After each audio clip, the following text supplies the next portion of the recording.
So, WWE 12, aka the forgotten child of what I like to call the final trilogy of the THQ era, which, for those wondering, is WWE 12, 13, and 2K14. People often discuss 13 and 2K14, but I'm here to shine a light on 12 to see if it can step out of the shadow of the later entries.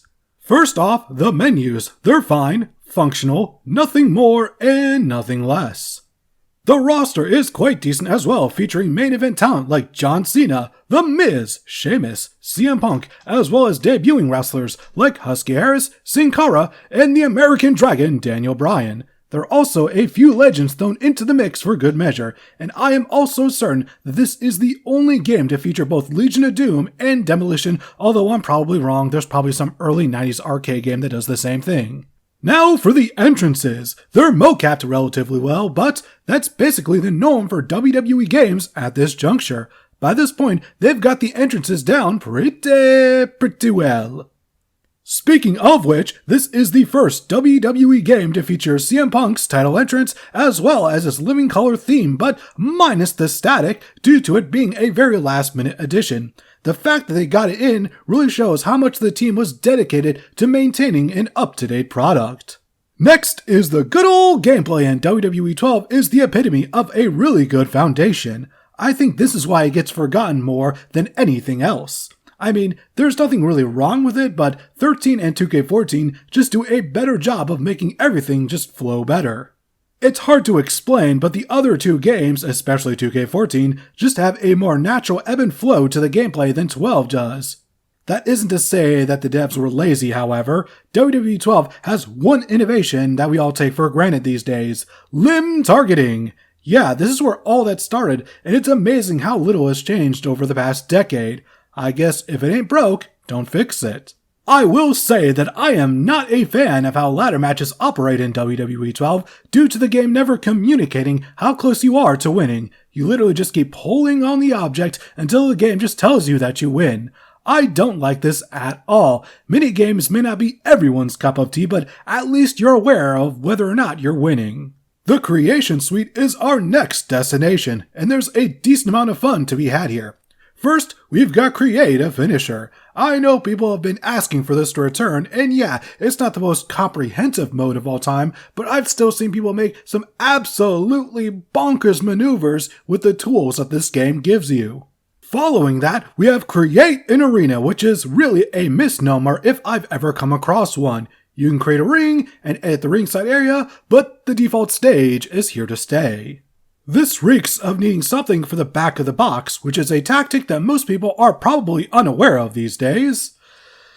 I'm feeling old. Where's the Fountain of Youth when you need it?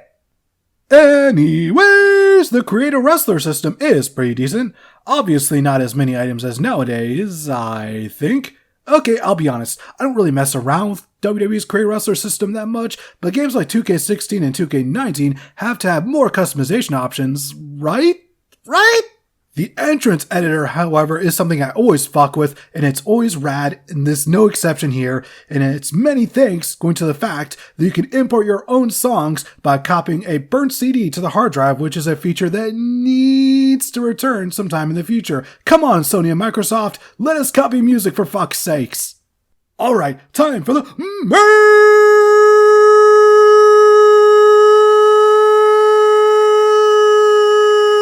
event, Road to WrestleMania! There are 3 stories here, but because we went through the trouble of creating our own wrestler, we're going down the route of WWE rookie Jacob Cass! While you do get to use a created wrestler, the stats, the moveset, and the entrances are all pre-selected and unchangeable, which is pretty weak. Also, Cass is an acronym for Create a Superstar. Get it? And if that isn't cringe enough, he's voiced by everyone's favorite conspiracy theorist and all-around douchebag, Austin Aries. Now, onto the mode itself. We start off fresh from NXT. No, the original NXT, which is more of a game show, and you know what, I actually don't want to get into it. The point is, Cass is new to Raw, and it's not long before we get our first rivalry. Now, it's important to set up that Rey Mysterio is our mentor from the word go, and I really like that. After a few weeks, we get ourselves into a 6-man elimination tag team match, players, at Survivor Series. Remember when that wasn't all about SmackDown vs. Raw? Anyways, we become the sole survivor, but Wade Barrett and his barrage doesn't take too kindly to being upstaged. Thankfully, there's a new WWE GM in town, and his name is Waka Hey. Yes, Kevin friggin' Nash. Let's fucking go! So, Mr. Vegas then sets up a WCW tribute show, Clash of the Champions, which is fitting because, as he even points out, the year this game was released and thus takes place in is 10 years after WWE bought WCW, which makes this review 20 years afterwards. Alright, getting back on track and trying not to feel too old, the pay-per-view doesn't exactly go on without a hitch, however, as Nash and some WCW legends hit the ring during the World Heavyweight title match between Rey Mysterio and John Cena, and they absolutely batter them alongside the Cast Man. Boop, boop. With Cena injured, this means that Nash can vacate the title, and the winner of the upcoming Royal Rumble match will become the new World Heavyweight Champion. Fast forward to the Rumble, and who wins? Well, it's a heel turn! And I also like that Cody joins in the WCW faction due to his family roots. That's some well thought out writing. In the following weeks, WCW takes out Rey Mysterio as well as WWE Champion The Undertaker. I have a feeling they did this just so Taker wouldn't have to actually wear the spinner belt, although the image alone sounds hilarious. Regardless, this means that the Elimination Chamber match will be for the WWE title. Also, Triple H is back and he's taken back control of WWE away from the dude with attitude and promises a surprise at the pay-per-view that'll be just too sweet! You know what? I'm just going to let the final moments of the pay-per-view speak for themselves. Nash pops Cass right in the nose. Nash is stalking Cass. Nash is going to destroy him. Michael, the final pod. The final pod is going to open. Mysterio! It's Rey Mysterio! We thought he was injured. This is incredible. How's it feel, Nash? How does it feel knowing you're about to pay for your sins? What? What's going on? My God! Ladies and gentlemen, Rey Mysterio has betrayed us all. Yeah, they've done it again. But this, they've lured the heart of WWE Rey Mysterio into their fold. Yeah, I don't believe what we're seeing. 3!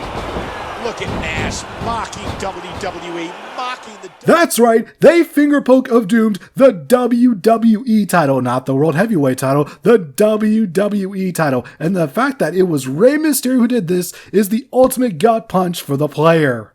These writers are fucking geniuses, and you know what? I'm stopping my recap right here because nothing else is going to top that moment. The one major complaint I do have with this mode, and it is a major one unfortunately, is the vast amount of handicap matches they throw you into. If you could just take those out, then WWE 12's Road to WrestleMania mode will be an A+, but the mode as it stands has to get the low grade of an A-. And that, everyone, is WWE 12. It has a solid foundation with a really meaty single-player mode. The footage that I recorded for it is well over 2 hours long, which means that if you're planning to go through all 3 stories, then you're going to be in for one hell of a ride, and boy do I miss when we got custom single-player mode stories that are literally just made to be custom single-player mode stories without having any sort of stat progression nonsense. While not the most spectacular game of all time, I can still recommend it for any wrestling game collectors, especially because you could always do far worse.